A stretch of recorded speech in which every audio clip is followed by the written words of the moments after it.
மகர லக்னத்திற்கு தினப்பலனை மார்ச் 18 முதல் மார்ச் 30 வரை உள்ள 13 நாட்களுக்கு பார்க்க இருக்கிறோம். முதல் நாள் மார்ச் 18 புதன்கிழமை, பூரட்டாதி நட்சத்திரம், அதாவது 2ஆம் இடத்துல கும்பராசியில் சந்திரன் குருவனுடைய நட்சத்திரத்தில் பயணிக்கிறார்.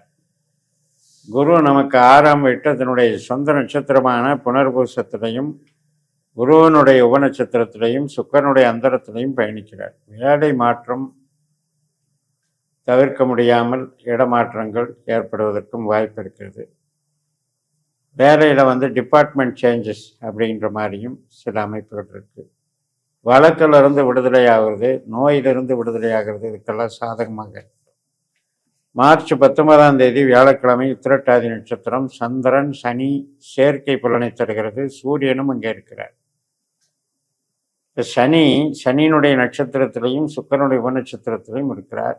3ஆம் இடம் தகவல் தொடர்பு, ஆவணங்கள், சிறு பயணங்கள் மற்றும் இளைய சகோதரம், அனைத்து விதமான கலை தொடர்பான தகவல் தொடர்புகள் அனைத்தும் சிறப்பாக இருக்கும். நம்முடைய மனதிற்கு இனிய நிகழ்வுகள், மனமாற்றம் சம்பந்தப்பட்ட நிகழ்வுகள் நடக்கும். மார்ச் 20 வெள்ளிக்கிழமை, ரேவதி நட்சத்திரம், புதனுடைய நட்சத்திரம். இதே நட்சத்திரத்தில் சுக்கரன் 3ஆம் இடத்துல இருக்கிறார். சுக்கரன் சந்திரன் சேர்க்கை பலனை தருகிறது. அதே போல புதன் என்பவர் ராகுனுடைய நட்சத்திரத்தில் 2ஆம் இடத்துல ராகுடைய சேர்ந்து பயணிக்கிறார். அதனால் 2ஆம் இடம் என்பது பண வரவு, வேலை வாய்ப்பு, சொந்த தொழில், உற்பத்தி சார்ந்த, வியாபாரம் சார்ந்த வளர்ச்சியை குறிக்கிறது. அந்த வகையில் இன்றைக்கு நன்றாக இருக்கும். மார்ச் 21 சனிக்கிழமை, அஸ்வினி நட்சத்திரம், கேதுனுடைய நட்சத்திரம். அதாவது 4ஆம் இடத்துல சந்திரன் இருந்தாலும் 8ஆம் இடத்துல கேது இருக்கார்.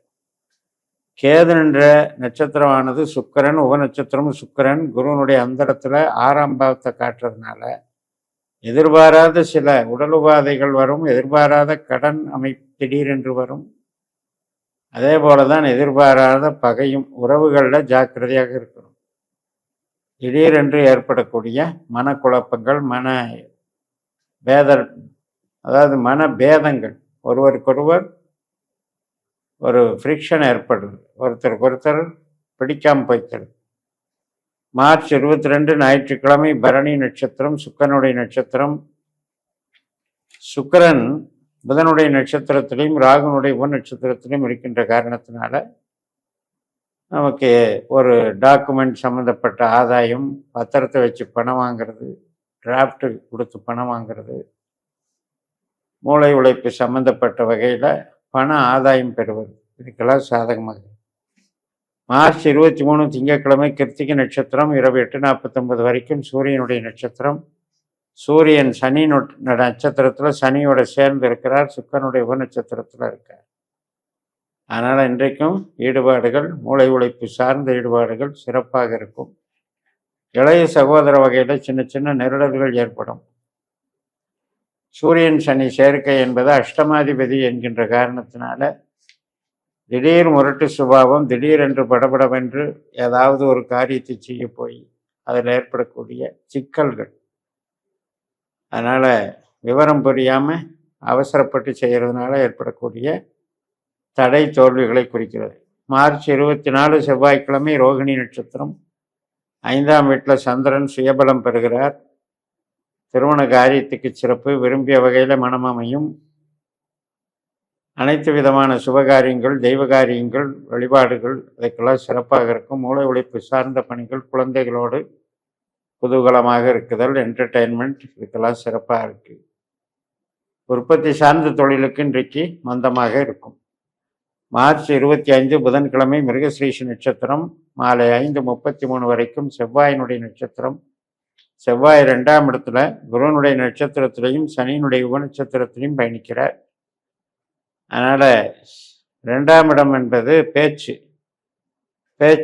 உழைப்பு, தொழில், உத்தியோகம், இதுக்கெல்லாம் சாதகமாக இருக்கிறது. பண வரவுக்கு சாதகமாக இருக்கிறது.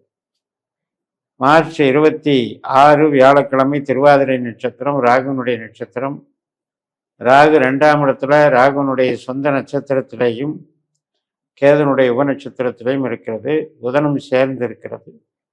பணவரவுக்கு சிறப்பான நாள் தான். ஆனாலும் கூட 8ஆம் வீட்டில் இருக்கிற கேதுனால நம்ம அவசரப்பட்டு புது விஷயங்களில் ரிஸ்க் எடுத்து செய்கிறதுல சில தடை, தோல்வி, நஷ்டங்கள் ஏற்படலாம். மார்ச் 27 வெள்ளிக்கிழமை புனர்பூச நட்சத்திரம் மதியம் 3:23 வரைக்கும் இந்த குருவனுடைய பலன் வேலை மாற்றங்களுக்கெல்லாம் சாதகமாக இருக்கிறது. கடனடை விடுதல், நோயிலிருந்து விடுபடுதல் சாதகமாக இருக்கிறது. இந்த புனர்பூச நட்சத்திரம் முடிந்து மதியம் 3:23க்கு பூச நட்சத்திரம் கடகராசிக்கு வந்துடுறாரு சந்திரன் சனியினுடைய நட்சத்திரத்துக்கு.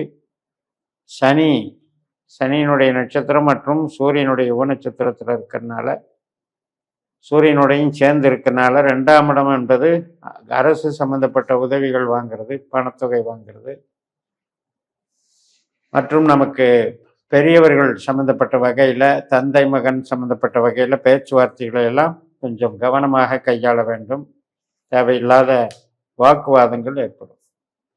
மார்ச் 28 சனிக்கிழமை மதியம் 2:42 வரைக்கும் இந்த பூச நட்சத்திரம் சனியை போல பலன் தரும். அதற்கு பின்பு ஆயில்ய நட்சத்திரம் புதனுடைய பலனை தருகிறார். புதன் 2ஆம் இடத்துல ராகுனுடைய நட்சத்திரம் மற்றும் சுக்கரனுடைய உப நட்சத்திரத்தில் இருக்கு, ராகுவோட சேர்ந்து இருக்கு. அதனால இதுவும் ட்ரேடிங்கெல்லாம் நல்லது, வியாபாரத்துக்கு நல்லது, தொழிலுக்கு நல்லது, பண வரவுக்கு நல்லது. மார்ச் 29 ஞாயிற்றுக்கிழமை மதியம் 2:37க்கு மகம் நட்சத்திரம் 8ஆம் வீட்டில் சந்திரன் போயிடுறார். அதனால் ரொம்ப கவனமாக இருக்கணும். சந்திராஷ்டமம் என்பது லக்னத்துக்கு 8ல் சந்திரன் போகிறது தான். ரொம்ப ஹெல்த்தையும் பார்த்துக்கணும், உறவுகள்லையும் வாக்கு ஸ்தானத்தில். ஏன்னா கேது, மகம் என்பது கேது அங்கேயே 8லேயே இருக்கார். அதனால் வாக்கு சம்மந்தப்பட்ட விஷயத்தில் ரொம்ப கவனமாக செயல்படணும். உறவுகளில் ஏற்படக்கூடிய மனசங்கலங்கள் இல்லாமல் பார்த்துக்கணும்.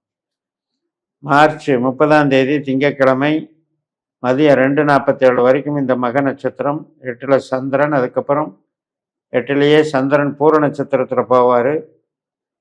பூரத்துக்கு அதிபதி சுக்கரன். 4ஆம் இடத்துல கேதுனுடைய நட்சத்திரத்திலையும், கேது 8ஆம் இடத்துலையும் இருக்கிறதுனால வேலைக்கு நல்லா இருக்கும், ஆனால் உறவுகளுக்கு சிறப்பாக இருக்காது. வேலை சார்ந்தது நம்ம கொஞ்சம் கஷ்டப்பட்டு வேலை பார்க்குறதா இருக்கும். 8ஆம் இடம்னு வந்துட்டாலே அதிக அலைச்சல், திருச்சல் அப்படின்னு அர்த்தம். ஸோ அந்த வகையில் இந்த 13 நாட்களை நிறைவு செய்கிறேன். இந்த சேனலை சப்ஸ்கிரைப் பண்ணி ஷேர் பண்ணுங்கள். உங்கள் தனிப்பட்ட ஜாதக பலாபலன்களை என்னுடைய வாட்ஸ்அப் நம்பரில் தொடர்பு கொண்டு பலன் பெறுங்கள். உங்களிடமிருந்து விடைபெறுகிறேன். உங்கள் JMS. நன்றி, வணக்கம்.